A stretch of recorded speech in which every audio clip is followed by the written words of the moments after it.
Got no water. Go get some. No, I gotta lock in. We're good. Okay. What is going on, y'all? This is the Cave Fan. I'm here with Football with Oz Austin for episode 87 of Against the Blitz. We're getting near the century mark, and today is a massive episode, a massive time in the NFL, like monumental even. Like, we're going to remember this period of time for years and years to come due to all of the openings, head coach openings across the NFL, and even coordinator openings too. Like, there are just tons of high profile positions available, and we're not used to seeing them, especially some of the jobs that are open that have been held for years.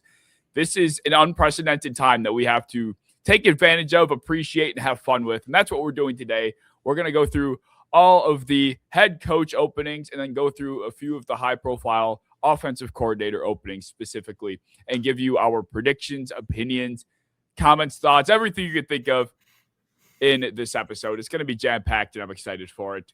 Before we get into it, though, Discord in the description. Austin, what the hell is going on? Like, this is ridiculous. I don't know. I mean, there's 9 head coaching openings, and we've had a lot of openings before, but it's usually people like the Raiders that have had like 4 coaches since I've like hit puberty.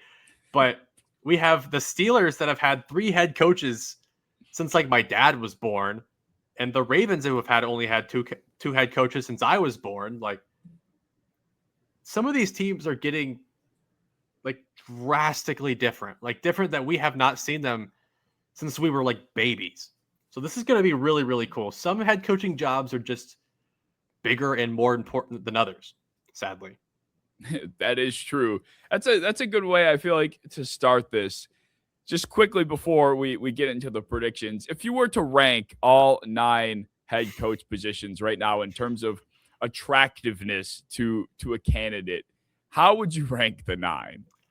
And there's a lot of different things. I think number 1, though, is Steelers, because you have so much job security. Like, even if you suck or are mediocre for 2 decades, you're good. Like, it took like 3 years or 4 years to get Matt Canada out of there, which should have been 1. So I think they're number 1. Ravens are probably number 2.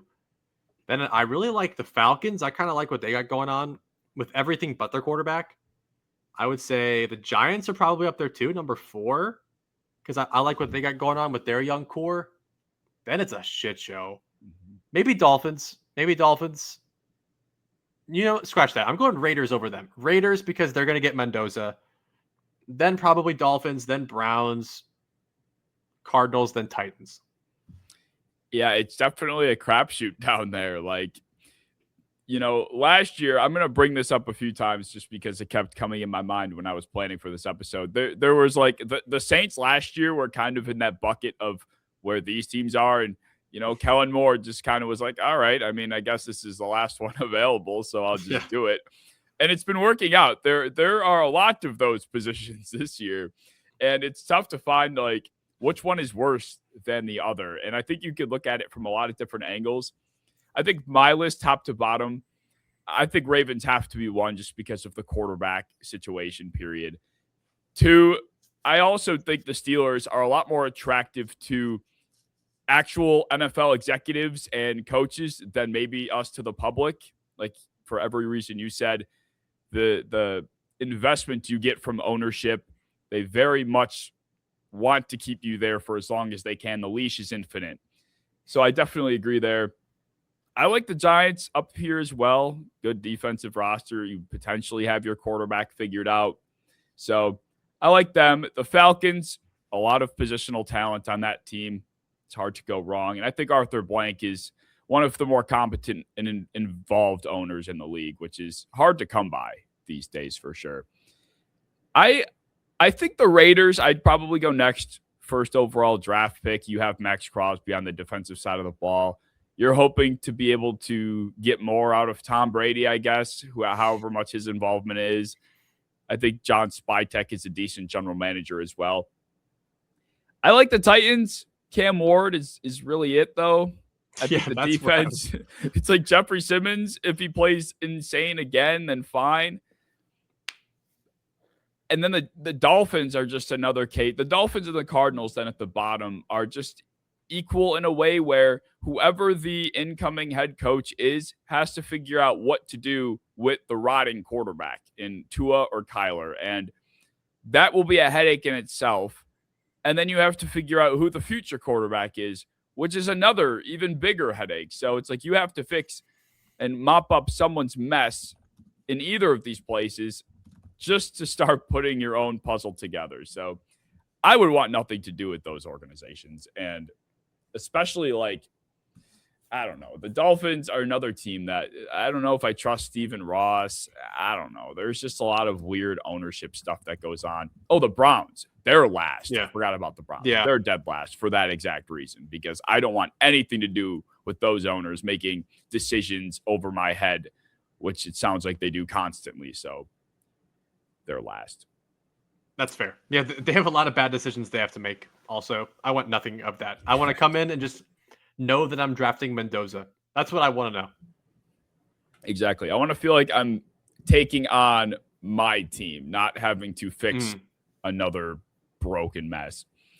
Well, we're going to go down the list. Might as well get right into it, starting with the Steelers head coaching position. This has been so highly coveted, probably by so many people over the course of so many years, because of how long you get to stick around. Mike Tomlin steps down. Who did you have the Steelers hiring this cycle? I had them going with Chris Shula. This one kind of felt not easy, but easy.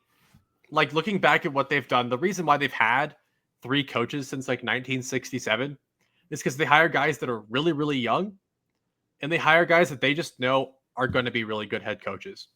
And Shula has more intensity, more of that like Steelers personality than I think a lot of the other head coaches in this cycle do. So Shula just feels like the guy. I think that he can bring the Rams passing game coordinator, what's his name, Nate Scheelhaus.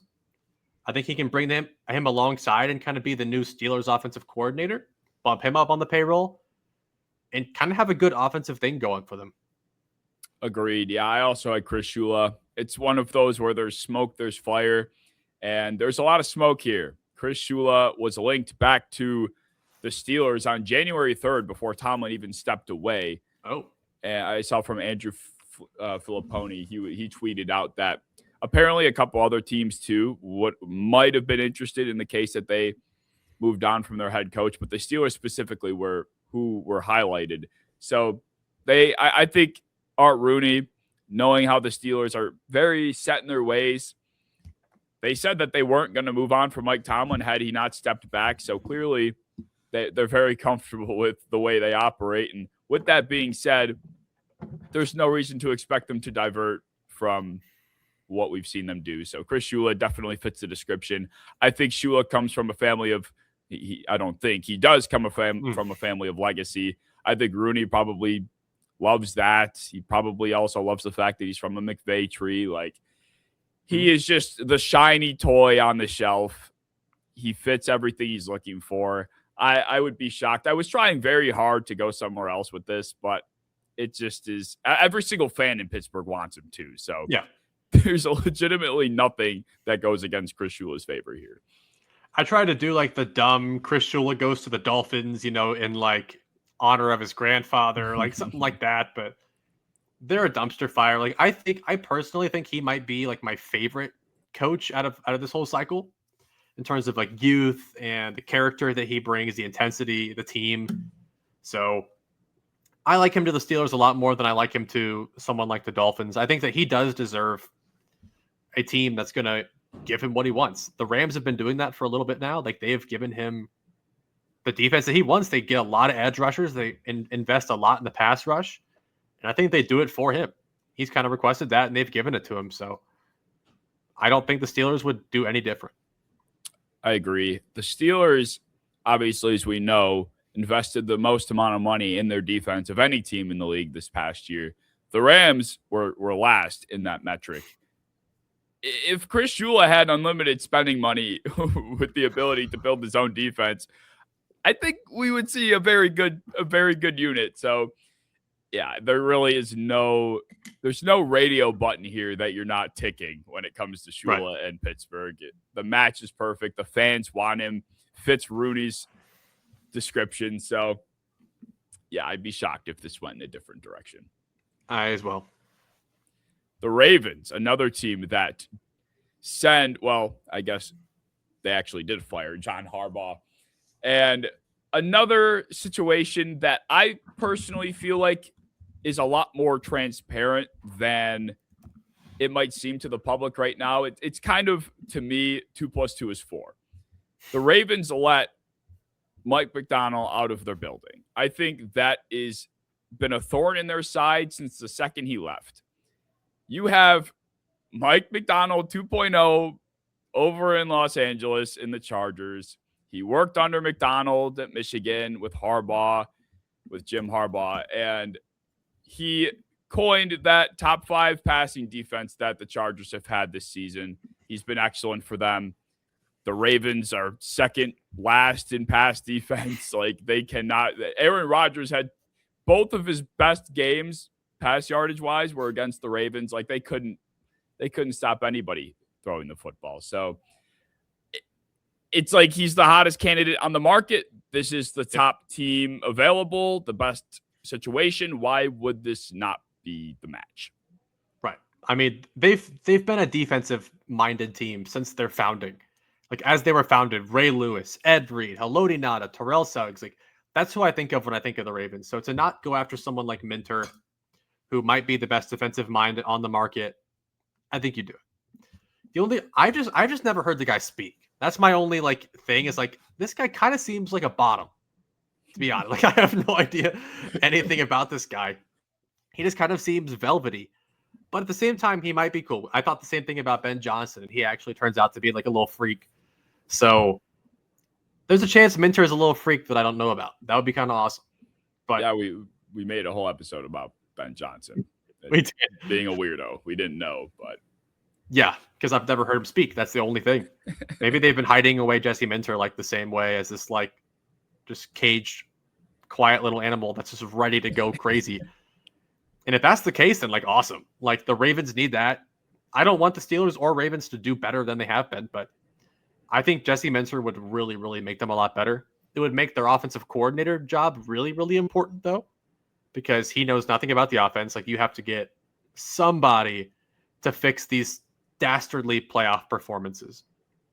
And you can't run it back with another Greg Roman 2.0 type guy. It has to be one of the better names on the market. If Monken's gone. Yeah, it does seem like Monken is out from what we understand. Who do they replace him with? I don't know. I guess we're keeping the Ravens offensive coordinator position out of this episode just because we don't know for sure if it's open or not. We're pretty confident, but it would be important. You can't have Lamar in a game where the Chiefs score 17 points on your home field, not be able to beat Kansas City in a game like that. And there have been too many instances where it just doesn't feel like the team in the regular season matches the product in the postseason. Jesse Minter, as far as what we've seen, has kept the same consistent product as far as what he can control on the field for every single game, no matter the circumstance. So these teams have complete control over who they get as far as I'm concerned. The Ravens, the Steelers, they are picking and choosing as they wish. They are. And they are really the only teams that I think hold that luxury. Yeah, definitely. Well, that would bring us to the Giants, who are in a situation, I would say, similar. I think they hold a lot of weight in this ring. Who did you have for New York? I had John Harbaugh, and my reasoning was Ricky. That's all I wrote down. I wrote one word. It's Ricky. I did just read that Harbaugh left New York, though, without any kind of agreement, but that's kind of to be expected. I mean, it would be kind of crazy if he just shows up, is by far the first coach hired, doesn't look anywhere else, doesn't do his homework. He's a vet. He's not going to show up and get hired out of excitement. So I still think it's Harbaugh. I'm not going to read too much into him leaving. Agreed. Yeah. Once Ricky dropped the tweet, I'm like, all right, he he reactivated his Twitter to come and basically confirm this news. That's when you know it's as close to being true as it can be. And it's like, even if you look at Harbaugh's other options and like the Titans, that was one of the teams in the mix. It's like, what would it, unless the Titans are going the extra mile 3 times over compared to what the Giants sounded like they did. Apparently New York threw the sink at him. They, private jet, meals, like they were giving him the whole 9 yards to try and get him to stay in that building. Unless the Titans do that and then also somehow pay him more money, whatever, to lure him there, there's nothing keeping John Harbaugh from saying, fuck you guys, I'm going back to New York.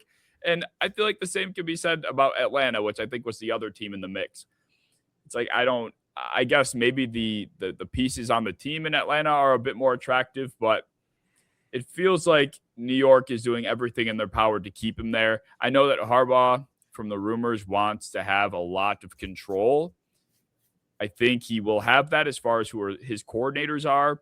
And I think if push came to shove and Harbaugh's like, you got to fire Joe Shane, even if New York doesn't want to do it, I think they want Harbaugh bad enough, and they will do what he wants. Yeah, I think the Giants are easily one of the teams where I think he'd have a heavy influence. I mean, even Daboll, who they kind of lost trust in, he still had a very heavy influence on how they built that offense. I mean, him and his bromance with Dart is like anything we've never seen before. That was all him. So hopefully Harbaugh likes Dart. Hopefully that's kind of why he's going there, because he likes what he sees, and he likes Scatterbo, and he likes Neighbors. Like, there's a good offensive foundation there on top of a currently nice defense. So I think he is definitely like the tailor-made coach for them. Because there's a couple types of coaches. There's like an offensive-minded, there's a defensive-minded, and there's like a CEO coach that just kind of runs the show. That's what I view him as. Just somebody just to pick the Giants up off the ground. Yeah, that's exactly what New York needs. Is I call them culture coaches.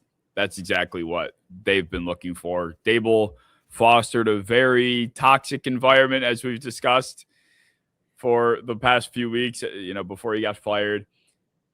They need somebody that just is like, all right, I'm here. You're going to listen to me, and this is what's going to happen. And that's really it. So It's hard not to buy into a guy with that resume.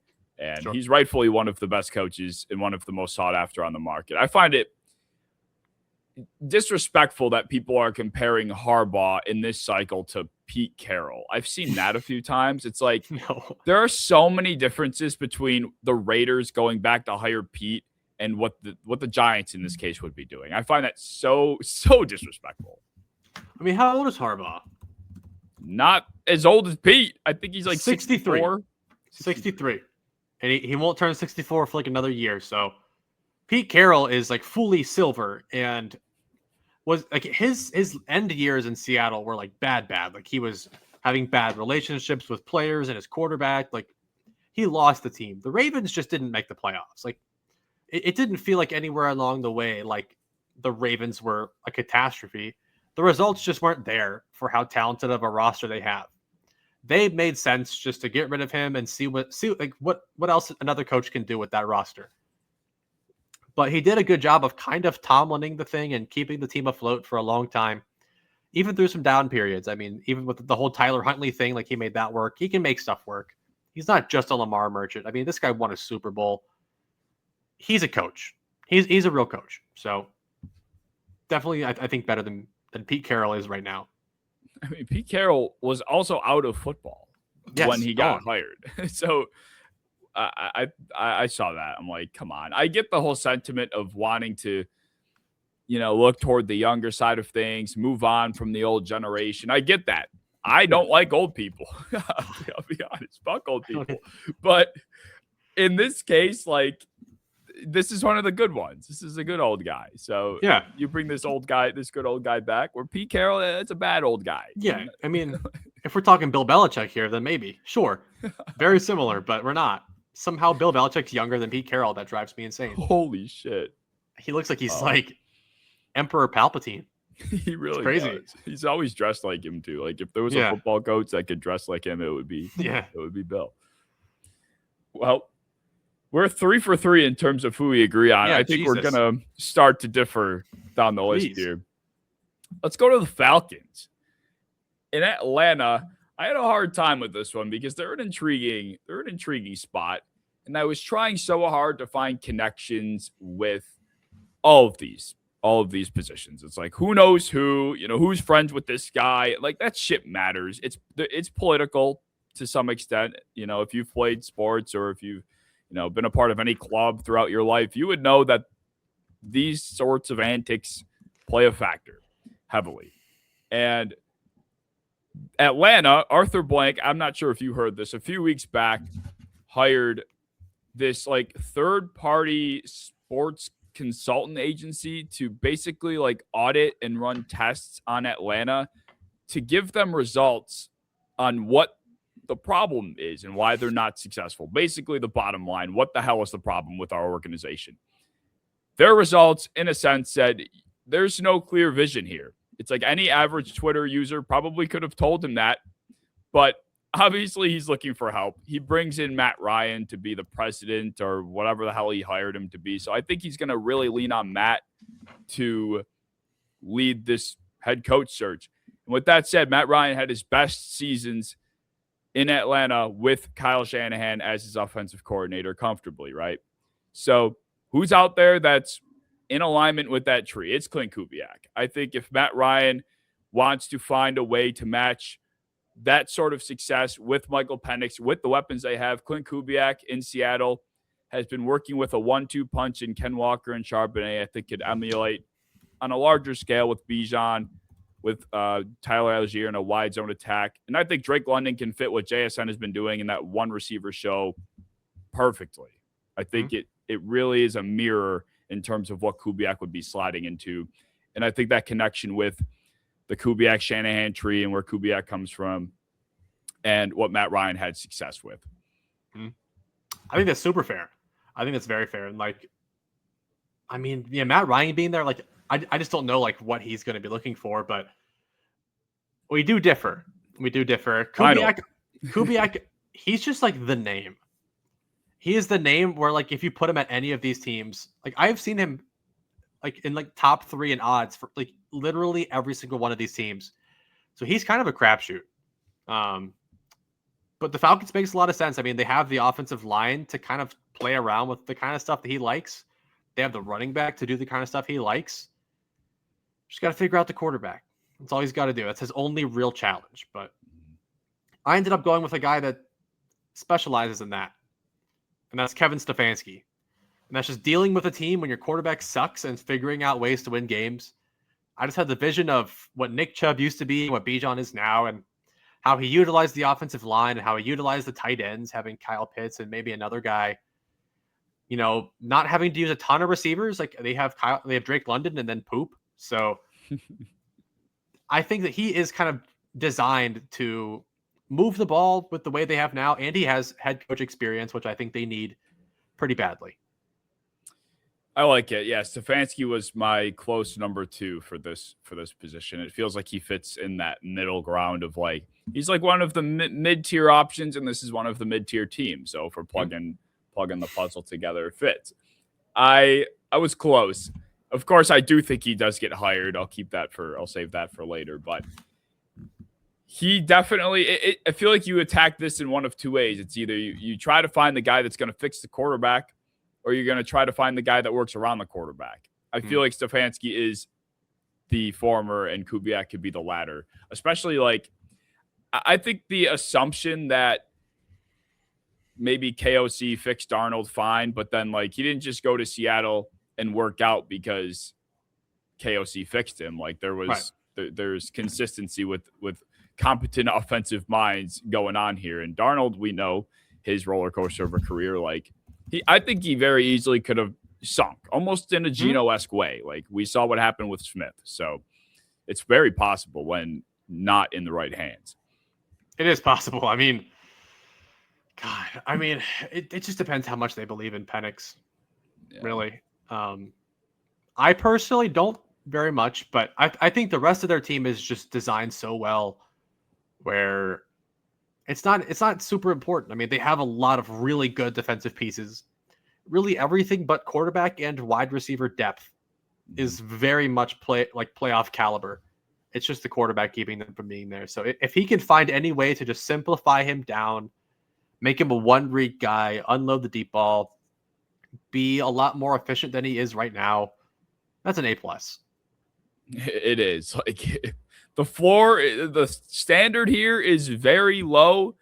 And I feel like the expectation of what it could be, I guess expectation is the wrong word. I feel like the floor and the standard is low, but what you could get out of this very easily is pretty high. So I think it's kind of hard in some way to really fuck this up unless Penix is that much of a disaster. And that is definitely not ruled out of the question, but every quarterback can be reined in to some degree. And Kevin Stefanski has worked with such a wide range of guys, like from the oldest to young to rookies, veterans, like every single type of quarterback he's toyed with. And he's had success with decent success, I'll say, with more than he probably should have. So I do like that. Well, the Titans will segue into Tennessee. Who did you have the Titans hiring? Matt Nagy. Oh, fuck me, man. It just feels like I don't know who wants to go be a Titans head coach right now. I understand Cam Ward was like solid, but like they fired Vrabel for slight disagreements. And the best that they could get, the best coach that they could whittle their way and swindle to be their head coach was Callahan. They gave him like a year and some change, and then he was gone. Like they are not the kind of team where like I want to drop everything, make my family move, and go try and commit my life to being the Titans head coach. Like outside of your quarterback that might be good sometimes, nothing there that I want. Nothing.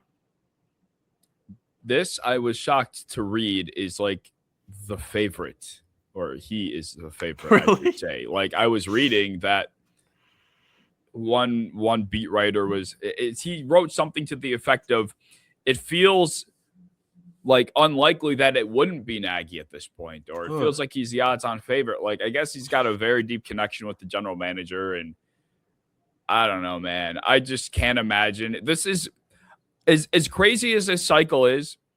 The candidates are mid, compared to I think what it could be. So, but that doesn't mean they're bad. And to reach so far down to the point where you're asking Matt Nagy to be your head coach, like it can't be that bad, is I guess what I'm saying. You have too many options to resort to that. Like, even if you don't get any of the top players, like I think you're better off like calling up someone that, you have no idea about and just taking a shot. Like, what the fuck is the Rams offensive coordinator's name? Nate Steelhouse. He's like their passing game coordinator. Passing game coordinator. Steelhouse, yeah. Yes. Like, try to lure him in or something. Like, do anything you can to swindle another Brian Callahan in before you go with Matt Nagy. Like, I really would go that route as far as an unknown head before I would go back down the Matt Nagy route. Like, it really sucks. That's what I read. I was trying to balance every like old head, like Mike McCarthy, any offensive-minded, QB-minded old head coach that could butt head successfully with like management and didn't need the job. Like Mike McCarthy could retire tomorrow. He would be just fine. Matt Nagy he's coached long enough. It's not a huge deal, but like somebody that's young, someone like Kubiak that's trying to like come into like their first head coaching job. I've heard a lot of Kubiak connections. I just don't know why he would take this one. Yeah. To be honest, like even some of the other places that aren't as like pretty, there isn't as big of a butting heads with ownership as I have seen with this team. Like even this last offseason, they had a chance to really build around Cam Ward. And they didn't. They did nothing. The offensive line was still dog shit. Their run game still sucked. Their weapons suck. Their defense sucks. Like everything sucks. I just thought outside of their quarterback, I don't see a reason to go here. And I don't think Cam Ward's even like a good enough quarterback to make me forget about all that other stuff. Yeah. Well, a lot of the reasons that you described why you wouldn't want to go there is why I have Kevin Stefanski ending up in Tennessee. If there's a single human being out there that is capable of managing poor ownership, it's him. Mm-hmm. I feel so bad for what he's had to endure in Cleveland. Like, obviously, he's getting paid a lot of money to do what he loves, so he wasn't going to quit himself. But I'm sure he was very excited when he heard he was relieved of his duties. Like, he probably was not too upset that he got fired. And Stefanski, to me, doesn't feel like a guy that can go back to being a coordinator. I just don't strike him as somebody that's going to go through that whole rigmarole of having to reestablish yourself and then make a name again with another team. Like, I just think if he's going to get a job, he's going to go and be a head coach somewhere else. And I would think that the perspective of him is, yeah, he just dealt with Cleveland, and that's why he had a hard time. Yes. I feel like that's a widely understood and appreciated narrative. So I think he'd be able to handle the Titans ownership. He has a direct tie with their vice president of personnel, Dan Segeni, if I'm pronouncing that correctly. He's on the team search committee. He and Dan worked together in Cleveland from 2020 to 2024. So talk about a guy that also understands how Cleveland's ownership is. I'm sure he knows that Stefanski is a good coach. Mm-hmm. And, you know, we talked about it. He's worked with a wide range of quarterbacks. I think similar to Baker in a way, you need to rein Cam Ward in. Like, all of the fun, exciting moments he had, the decisions he was making were horrendous, whether they worked out or not. Like, you just can't be having that. And I think Stefanski is the guy that could really kind of hone him in a lot more. So that's where I went. I also just don't think he's going to have many. Like I said, Kevin is going to be in that mid-tier. He's not going to really be picking where he wants to go. And I don't think he's going to want to be a coordinator. So he'll just settle. Agreed. Yeah. And he wasn't in contention to be any of my like super high-end head coaching jobs. He was just a guy that I thought could just come in and make a bad situation better. He is a paramedic. He puts a lot of Band-Aids on stuff. He rides around in his ambulance and he tries to help people out, but he's just not the number one guy. He just puts a lot of Band-Aids on a lot of stuff, and he can do a good amount with a little, but he can't do what you want. He's not the end all be all, but he's just a good coach, old fashioned, just good coach. Yeah, and I think they're going to want to go. I think they're going to want to find a guy that they feel like will work well with Cam Ward. Mm-hmm. But I don't think they're going to want to go the route of another young guy. Like, I think the reason why Matt Nagy's in this conversation is because how big of a fucking train wreck Brian Callahan was. They went with the unknown, supposedly offensive-minded genius guy, and they took a swing, and it struck out so damn hard that they're like, all right, we just need to find somebody to fix this place before we go looking for the next Sean McVay. So that's where, you know, Stefanski comes in. I think Nagy comes in, as unfortunate as it is. I can't imagine that's what happens, and I don't want to wish it on Titans fans because they're out here on Titans Twitter. Like, half of them are like, yeah, fuck, we're getting Matt Nagy. And the other half are like, oh, man, we're going to get, like, the Robert Saleh, Mike McDaniel duo. I'm like, oh, how do I break these poor people? It's such a pipe dream. I feel so bad. They're like little kids just having their fucking dream stomped. It's like, you're getting Matt Nagy.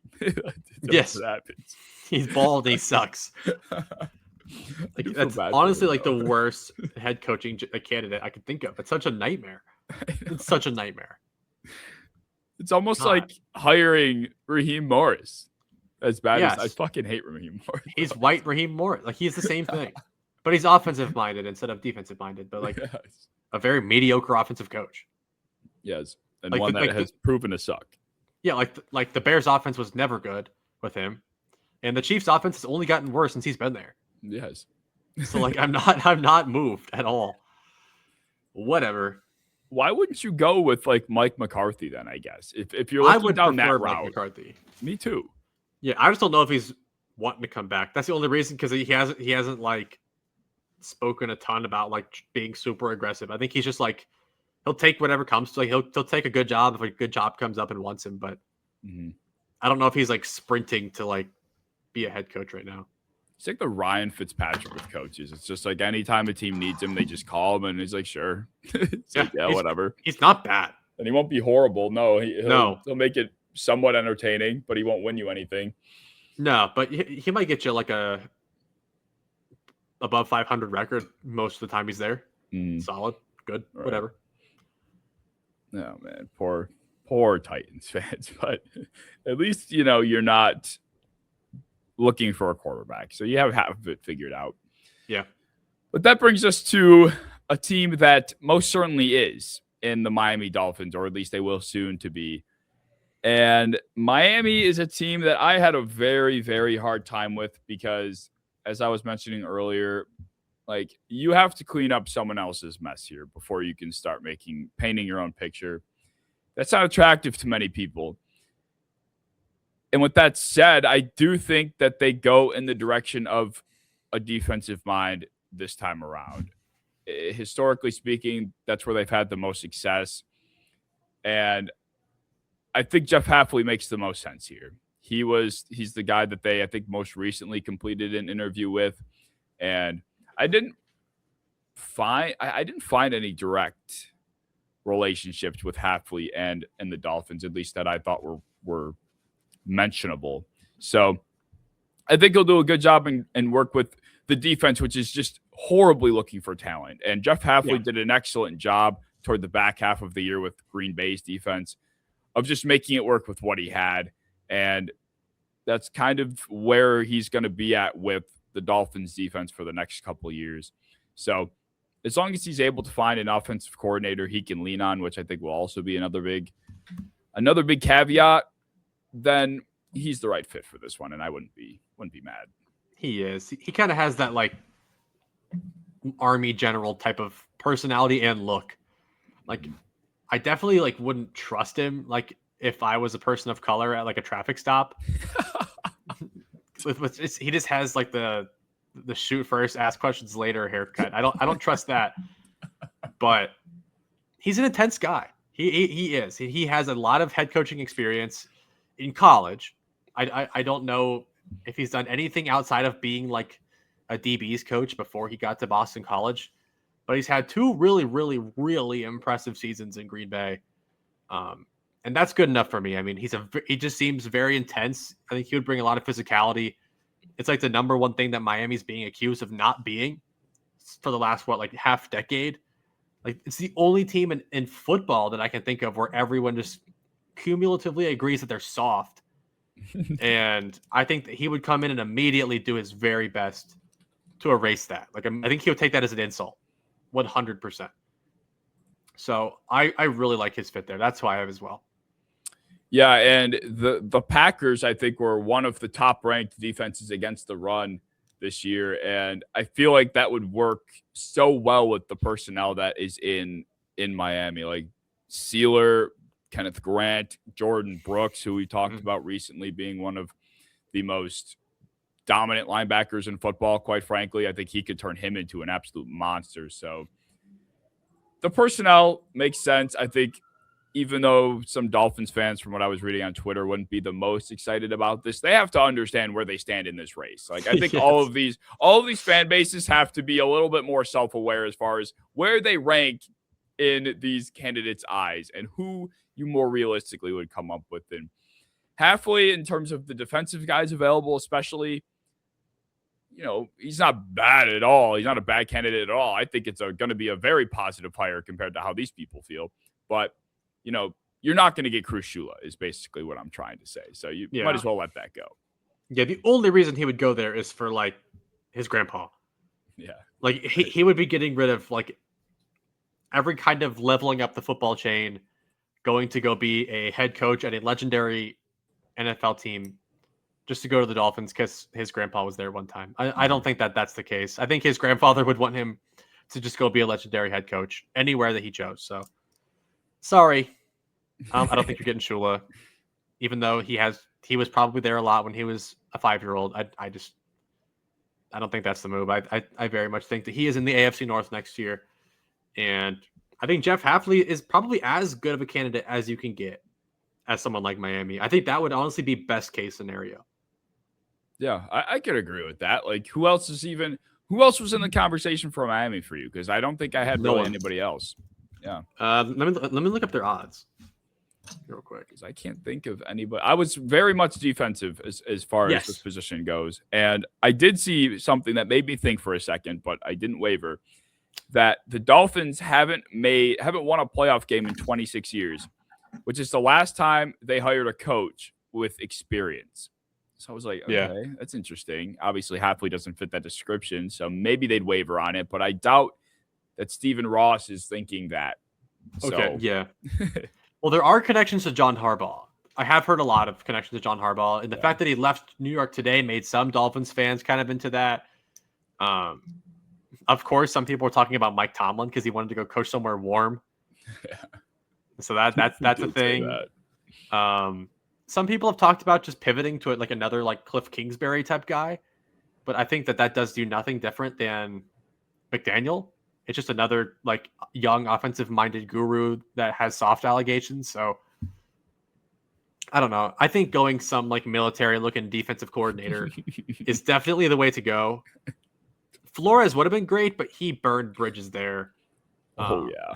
He burned bridges almost everywhere, which made him really hard to put in certain places. But I do think that Hafley would be my guy. Do you have Brian Flores anywhere? I do actually. Yeah. Okay, I'll save it then. One spot that made sense for me. Okay.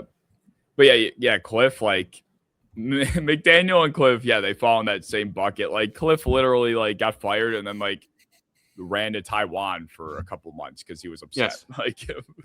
Like that's exactly the way he handled that. McDaniel, I don't even know if McDaniel should have been a completely justified hire. Like I can understand, but fire. But if you're gonna fire Mike McDaniel to go to Cliff Kingsbury, then Like you're fucking lost. To me, if you fire a guy, because you want to change everything, you better do the damn opposite. Like if you're hiring this like highly intelligent but like super kind of nerdy, weird, charismatic Pete Davidson type head coach, and that doesn't work, you should go towards the complete opposite, which is just an absolute general cop-looking, angry defensive coordinator. That has to be your next move, which is him and Brian Flores. But they got rid of Brian Flores, and he sued them, so he's not going back. No, he is not. Well, let's go to the Raiders. I can't remember if did you start. I think you started the last one. Well, for the Raiders, I went with Robert Saleh. I had to place Robert Saleh somewhere. There is no way he doesn't get a job to me. And I think he is going to want to be in a position where he has a defensive player that he could lean on. I feel like being in San Francisco, he's probably having fun making like, Tatum Butane, who I feel like I've mentioned for 3 straight episodes now, and like Upton Stout work. But having Max Crosby would probably be very fucking fun. Yeah.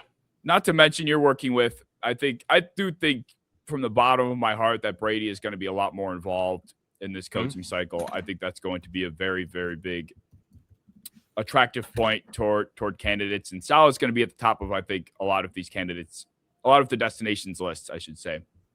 And they're another team that they shot for the culture hire last year. I think they're going to still try to go in that direction, but they want it to also be someone with a brain. And Robert Saleh fits both of those. Checks both of those check boxes. So does it work out? I'm not going to sit here and say 100% because, you're getting Mendoza. That's fun. The talent still lacks on both sides of the ball. So Robert's going to have to, work a lot of miracles again, and which is something he tried his best to do in New York, which is why I think he probably isn't at the top of everybody's list as far as candidates go because he kind of had a failed stint prior. But getting Mendoza isn't terrible. You have Max Crosby. I think there's more talent on this roster than what meets the eye. So Saleh's got to go somewhere. Yeah, it's hard with Saleh because he's only 1 year removed. That's the only thing that made it hard. Is like, does he want to marinate and be like a coordinator for a little bit? Like it looks like he's having fun now. Like on the Jets, it looks like he was ready to go. But in San Francisco, even if they're not having like the best statistical defensive season, I think he's having fun with this challenge of like bringing in guys that are depth pieces and seeing what they can do and hyping them up. Like he's having a lot of fun. So I wouldn't be shocked if he stayed. I did end up having him stay in San Francisco just for another year, see what happens. For the Raiders, I did a similar idea though, and this is my Brian Flores spot. Because similarly, like how you kind of talked about, the Raiders just need this like culture shift. They need a brute, they need a defensive mind, they need somebody tough. And I think Flores brings that. They're one of the teams that he didn't sue. So I feel good about that. He does have connections to Tom Brady. He was a coach on that Patriots dynasty team. And I think Tom Brady would kind of try and talk people into that. Like, get as many connections to his tree as you possibly can. Try and rebuild this thing back up. I mean, Flores is a bulldog. Like, he doesn't have this like soft, squishy side in private. He is mean as shit all the time. But I don't think that Brady or Davis care about that. Like, I think that they just want results. They want a good defense. And if they'll hire him, I don't think he'll be that expensive of a head coach. You can spend a little bit more on a premium offensive coordinator. I think that's a good move for them. Yeah, I like it. They definitely need someone that is that presence. And I forgot that Flores had ties to Brady. The thing that, like, it doesn't make sense. But the way, when you do these sort of predictions, you kind of manipulate things to make sense, to make fits happen. Brady is broadcasting for, I think he broadcasted last week, I think for the Niners game. He's going to be broadcasting this week. He's going to be seeing a whole lot of Robert Saleh. I think Saleh is like a very, very like noticeable presence on the sideline. Like, not only is he a big ass dude, but you can see, like you said, like hyping his guys up. This dude is constantly running on the field, screaming. Like, Robert Saleh is that presence that you need to have in a locker room. And I think that's what the Raiders want in terms of somebody they can kind of set and forget. And I think Brady wants to go fuck off and do other shit. So if he can find that guy, he's going to want that to be the case. And probably the same with Davis. And you go back and look in New York, where apparently the grandchild is making decisions. Like, Saleh didn't have much control. He wasn't being left alone.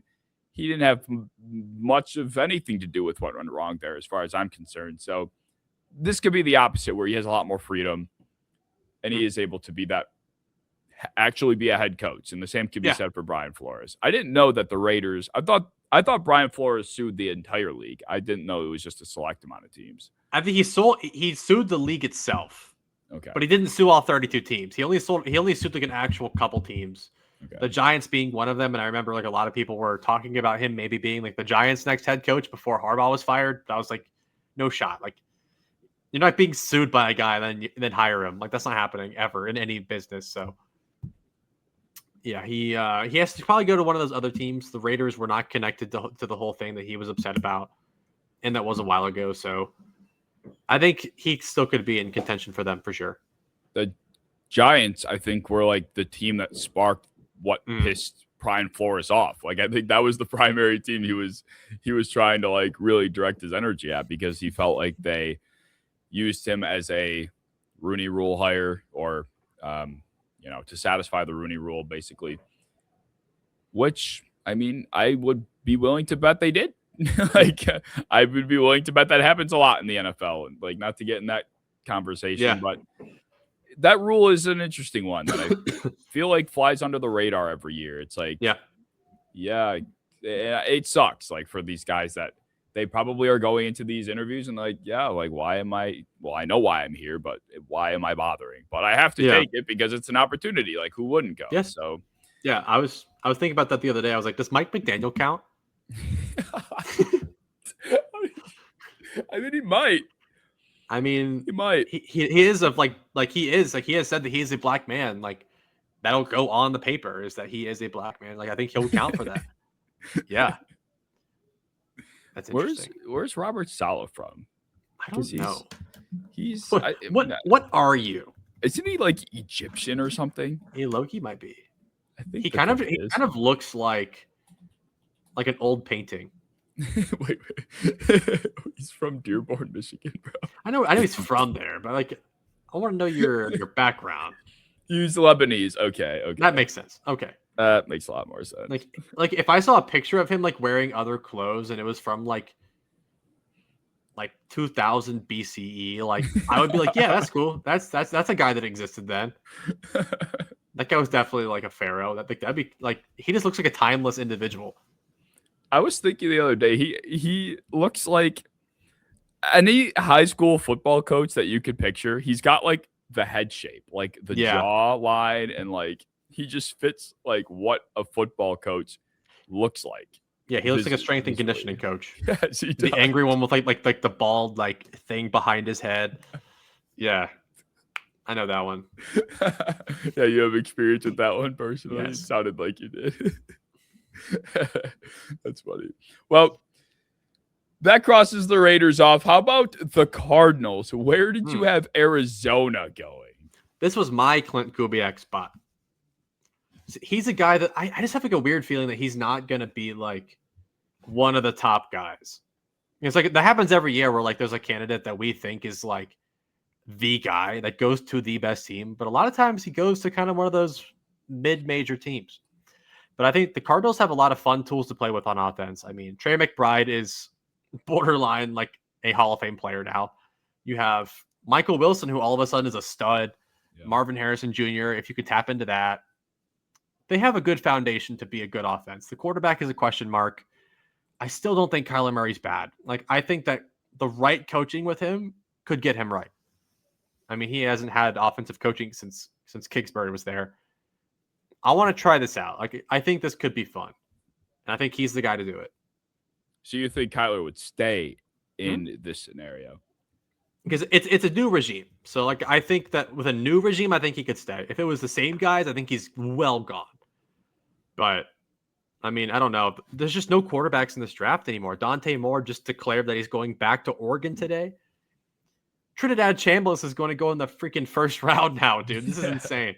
I'm not even kidding. Carson Beck might go first round. If they win the Natty, someone will talk themselves into it, which is nuts. 100%. Which is insane.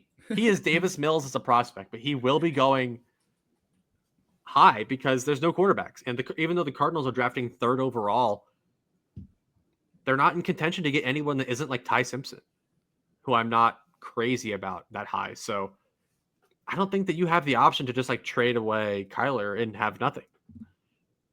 Yeah, man. Oh my God. Unless you want to run like back Jacoby, which was a decent experiment. Why won't I don't get why more teams wouldn't do that. I feel like this is the exact time where a team is like, yeah, I want to try another one of these exact same quarterbacks out that we don't know instead of just running it back with Jacoby. Like, I guarantee you they don't. Just because they'll reach out to who the fuck knows that they'll try and make work if it's not Kyler. Like, yeah, I think it would be nice to have Kyler with someone else, a different offensive mind. I think Kubiak would put him in position to not have him do everything. I think Kyler's kind of been told that he has to go do everything his entire career.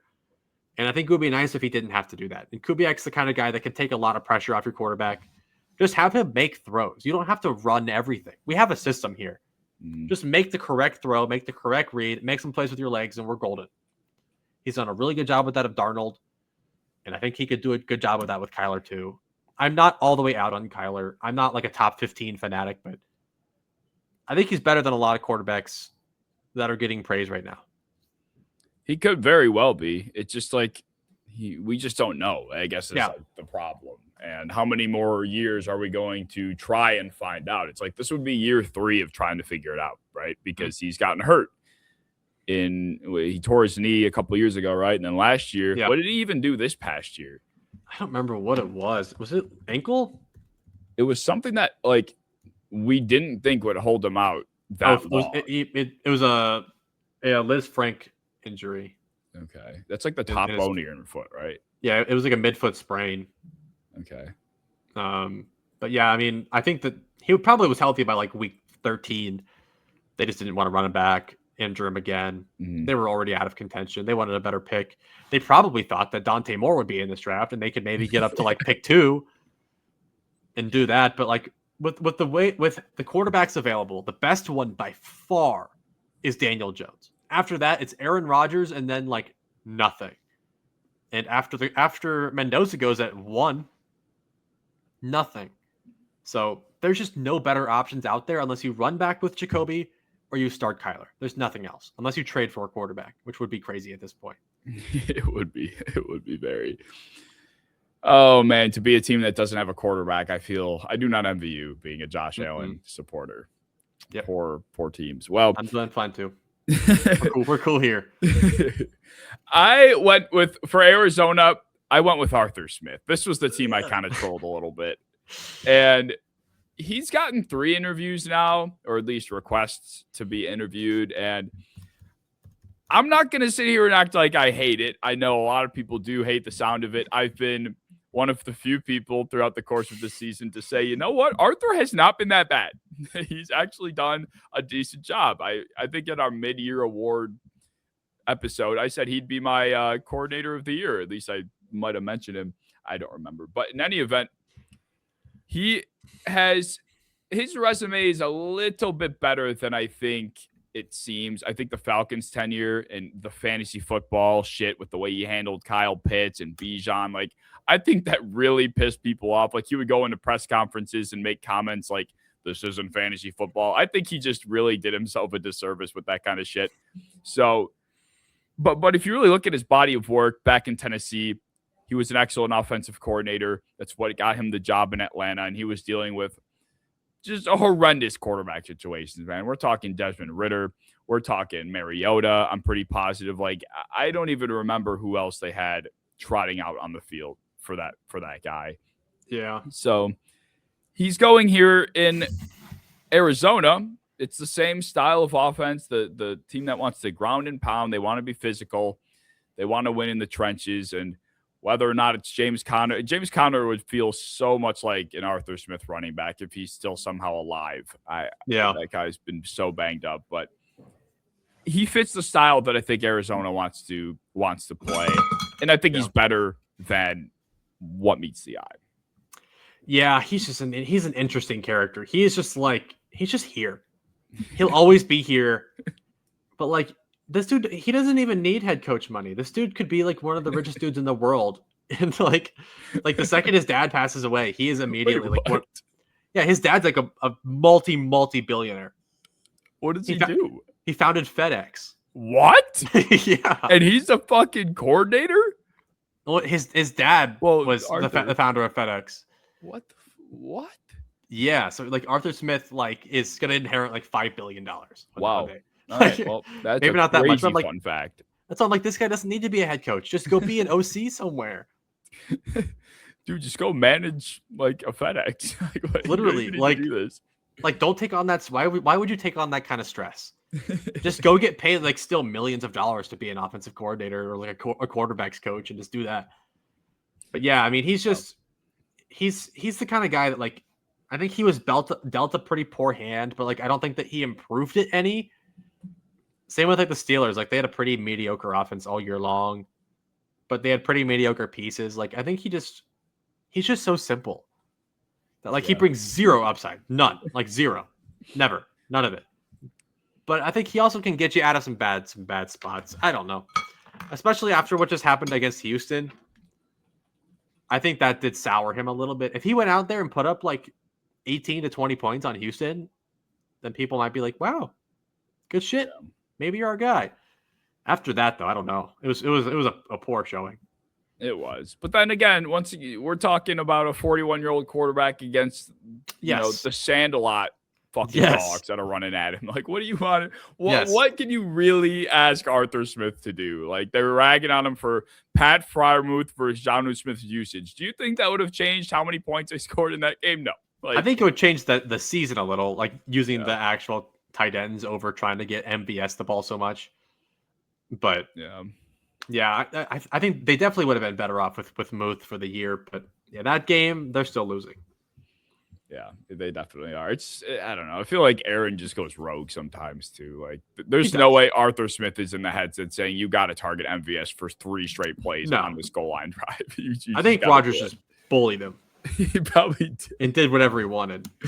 You're my bitch, and then just did whatever he wanted. But oh man. Well, that leaves one team left: the lowly Cleveland Browns. Lowly. Oh, Cleveland. What can I say? It's so romantic talking about Cleveland, isn't it? Isn't it? we know what to expect from Cleveland. They're just the ugly stepchild of the NFL. And I mean, they set a lake on fire up there, man. Where do you get these facts from? In Cleveland, they set like a lake on fire. When? Like in like the 40s. It might have been earlier than that. Okay. When was this? I don't. It was 69. My fault. I was way off. Yeah.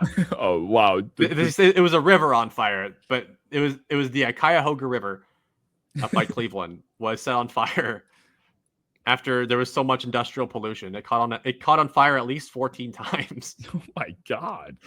In the late 60s, which is insane. Oh my god. But that's just kind of the epitome of Cleveland. Like we can set water on fire over here, dude, because how just fucking dirty and gross we are. Well, who did you end up granting the honor of a head coaching job here? I went with Grant Udinski here because who the hell else would take this except for some young guy that not everyone really knows? Like, this is his best shot because I think that like he might take a lot of credit for what Liam Cohen's doing in Jacksonville, but I've heard a lot of good things. Cleveland seems very interested. Like, there seems to be a very, very direct pipeline here to this guy. And he's one of those guys where he's freshly 30. He's the kind of guy that probably would take any job coming to him because he is like one poor Jacksonville offense next year away from never getting a look ever again. So I think he very much should take the job if he gets it. Yeah, that's a good way to put it, because you look at like even Dante Moore, for example. This is like oddly feels like a parallel to a college quarterback that could be, like you said, one season away from an injury that drops him down, his draft selections, or just another bad season. And it's kind of the same thing. Like, he might be at his peak in terms of interest his entire career. And that's why I was a little bit suspicious of Ben Johnson going back a couple of years ago, because it's like he was already a super hot candidate and then he decides to go back and then follows it up with a great year. That's the risk you take. You bet on yourself. The thing with Grant is it just is concerning. Like, maybe it's old head of me to say this, but he's not even just never called plays, but he's been a coach for a year. Like, we're not even talking about, an experienced guy that's been around the game for a while. We're talking about, this is as green as it gets. Mm-hmm. And to go from being this green to a head coach, I can't imagine any ownership, especially one as,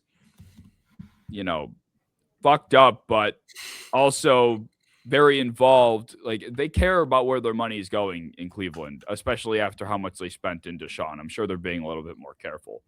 This would be such a big risk that I just I can't get behind Cleveland doing, even though the interest seems to be off the charts. Yes. And then I thought to myself, why wouldn't Cleveland just make a strong push for Mike McDaniel if they wanted Grant Udinski? Like, I feel like to some degree, like, wouldn't you rather just have the guy that has been a head coach before, that has proven himself to be a pretty competent offensive play caller? Like, with Grant, you're just hoping for the best, whereas at least there's some proof of concept with McDaniel. But with that said, I ended up just promoting Jim Schwartz. It's either Grant Udinski or Jim Schwartz, it sounds like, or Mike, I guess, but I feel like he'd be better off doing something else. Yeah. Like you said, who would want to go there? Well, nobody but the guy that's already there that would just get a pay raise. So, he'd just be like, sure, man. He walks into the office. He's like, you're being promoted. What does that mean? You're my elite employee. That lady. It's like, yay, I'm so glad. Thank you. I'll just take my money and go back to letting Myles Garrett be an animal. Like, leave me alone. Don't make me more money, Myles, please. Yes. But I had him written down like this entire time, but I was just like, I got to put somebody that's not currently there. Even though a lot of people do end up promoting like a current coordinator up to just be a head coach, I was just like, I just don't want to. Like, I wanted to try out Grant because I have heard like behind the scenes people talk about this guy like he's like Rain Man. Like apparently he's like Kevin O'Connell's like disciple. Like he was like his little nerd that like knew everything. So if that's the case, like, and you could jump on it and get like the Kevin O'Connell disciple, like the guy that he can't stop talking about how intelligent this kid is. If you could jump on it and get like a guru like that, get the next Shanahan, get the next whatever, I get it. So if they interview him and they're like, "Oh my God, this guy knows everything about the sport of football," let's try it out. Then I would understand. But from like an outsider's perspective, the experience just isn't there. But it just sounds like there's all the rave for him. It's insane. Like I just learned about him like 5 weeks ago, maybe while Trevor was going through his hot streak. I was hearing this name kicked around, and I knew he was like being interviewed and everything, but I didn't realize like how highly people were talking of this kid. Like, he is legitimately like reaching Ben Johnson levels of like appreciation, and I don't really quite get it, to be honest. Like you said, how much of this is Liam Cohen? No one will ever know. But that's kind of how I felt though with Ben Johnson back then. We were like, because they were talking about him because he was just their tight ends coach, and when he got promoted, people were like, "Dude, he's about to go nuts," and everyone's like, "What do you mean? This is a tight ends coach. Why is this such a big deal?" But people like in the league were like, "Yeah, dude, you're about to see." And then he came in and just went absolutely nuclear, like probably the most liked and respected offensive coordinator, like borderline all time.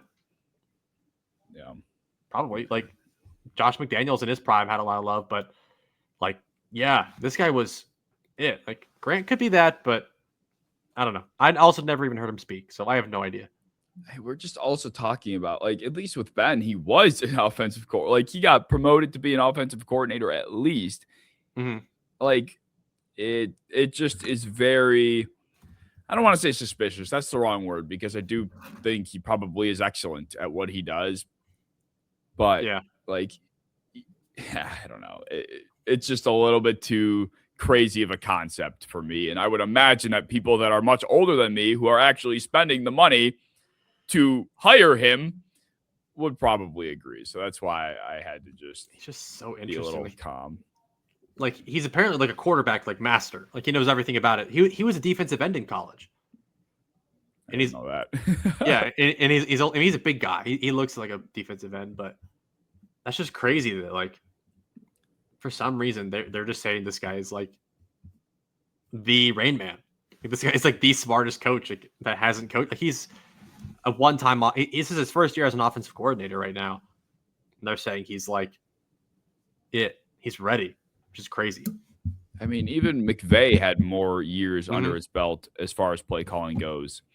So, yeah, it's gonna be interesting to see if the Browns take a swing on this, especially without a quarterback. It's like, you know, you're not only undertaking a completely different position, but you don't have fucking shit to work with, man. Like, you want to put yourself in that spot where you could wait a year and you can end up in a different role if you have another good season. It just, if there was ever a time for somebody to take a page out of the Ben Johnson playbook, it's this. Like, and we're looking at it just a year later. So, yeah, will be interesting though. Let's talk about the coordinator spots that we feel are relevant enough real quick, being the Chargers, Lions, Eagles, and Buccaneers. Very high-profile positions. We're talking about great talent on offense. Quarterbacks are there. This is an opportunity for a lot of different guys to springboard themselves back into head coaching conversations. So with that said, let's start with the Lions. Who did you have the Lions deciding to hire? The Lions, I went Mike McDaniel here.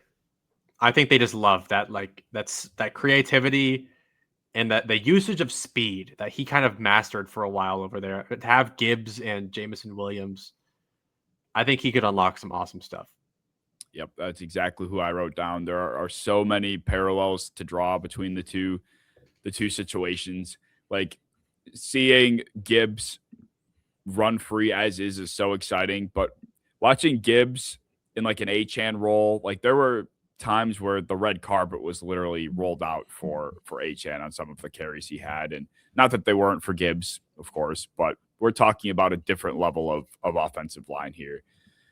And I like the point you made about the creativity stuff. Like that's what Ben Johnson really did to elevate that offense. And McDaniel is all about the gimmicky, flashy, eye candy bullshit. So if he wants to be a head coach again, I think this is the best spot he can end up. Agreed. Just go nuts for like 2 to 3 years, come back out and be a head coach in 2 or 3 years. That'd be awesome.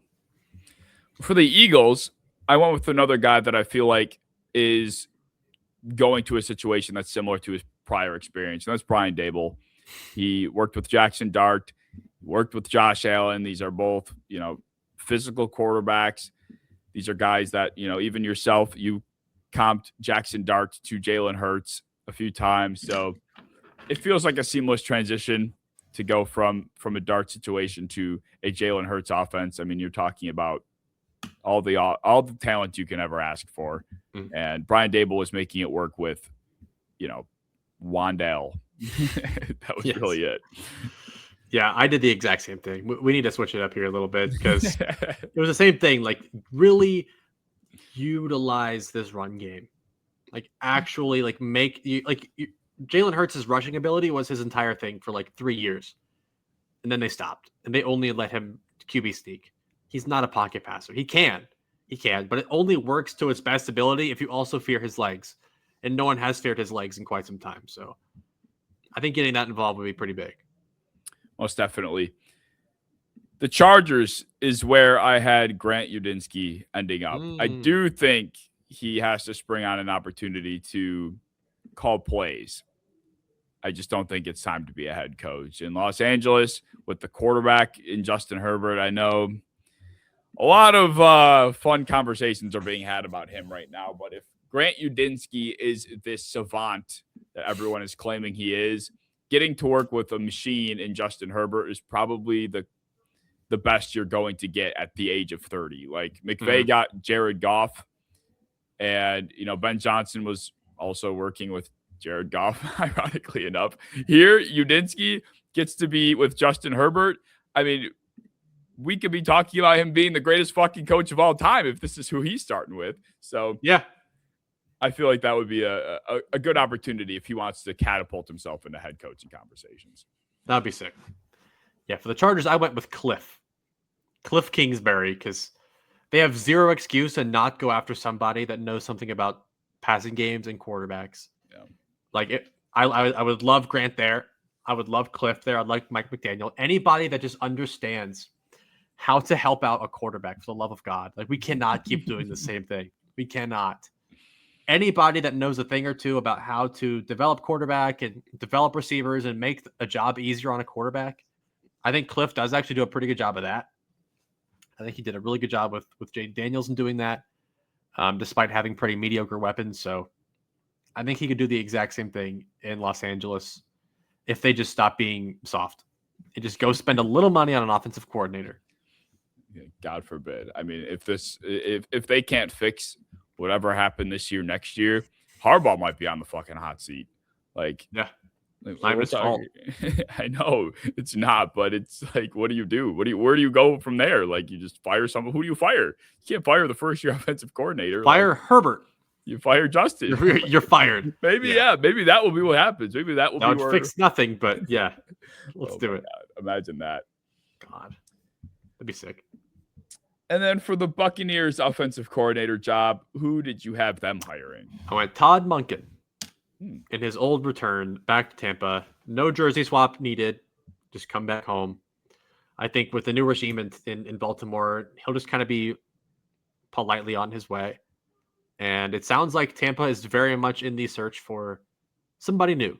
So I think Todd Monken would do really well there. I like that. I was thinking that maybe Monken follows Harbaugh to New York, because I know that cool. Harbaugh, like, one of the reasons why he got fired is because he refused to talk about firing both Zach Orr and Monken. I don't know why you would be like dying on a hill for Zach Orr, but no, Monken should not have been fired at all. No, he was not the problem. But yeah, Zach Orr should have been gone in like 3 games. And they were like, nope. Yeah, dying on that hill is pretty bad, but yeah. Well, my choice for the Buccaneers offensive coordinator job was Davis Webb. This was another Another name kind of in that Grant Udinski bucket of like supposedly extremely smart, this quarterback whisperer. He's been with Sean Payton now for a couple of years. He's like become his disciple. He worked with Cliff Kingsbury. He was quarterback for Cliff Kingsbury, right? If I'm not incorrect. Was that? I don't remember who he played for. Giants. He played for the Giants at one point. I don't remember anyone else. Well, at Texas Tech, I'm talking about in college. Yeah, then he probably did. Yeah.